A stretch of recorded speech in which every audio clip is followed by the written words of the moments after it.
Alam niyo ba, nag-chat si client kasi mali pala yung number. Instead na 5, number 1 yung ating nagawa. So, hindi na natin maihahabol yun ang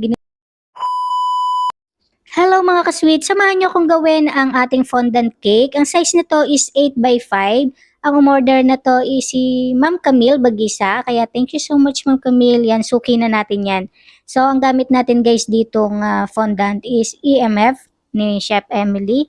So, napakahusay talaga ng fondant na to. Kaya ako'y willing-willing gamitin. So, dito guys, nagsimula tayo ng 8 a.m. mula sa paggaganache hanggang sa paggawa ng mga details. So, para sa akin, nakaka-enjoy naman talaga ang gumawa ng fondant. Although, sabi ko nga sa inyo, hindi natin to linya, hindi ko masyadong gamay. Pero pag mga ganito naman, kailangan natin talagang gawin, pag-aralan kung paano natin mapapaganda or makukuha yung katulad na sinend ng ating mga client.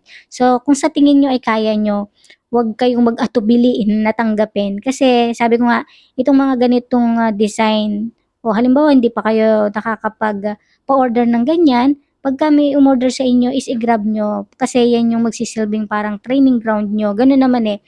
Bago ko naging, hindi naman sa bihasa, bago ko siya napagbuti yung aking ginagawa, maraming cake talaga ang dumaan sa aking mga kamay na kailangan everyday practice lang tayo ng practice sa bawat umu-order sa atin.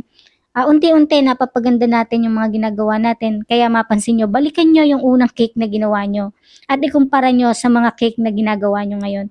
'Di ba? Kahit kayo mismo, may inspired kayo sa kinalabasan ng mga paghihirap nyo sa simula, kung napapangitan man sila sa simula. Pero alam ko, yung unang-unang cake mo na nagawa is proud na proud ka.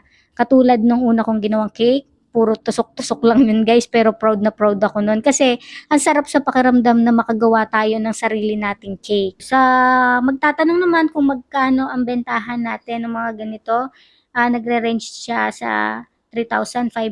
Yun yung starting. So, depende na lang sa mga details. Pagka mas pa-details pa, halimbawa character, bawat isa magre-range siya sa 350 to 550, minsan 750 pa per tao yon per character. So, depende talaga sa tagal ng paggawa ng isang cake.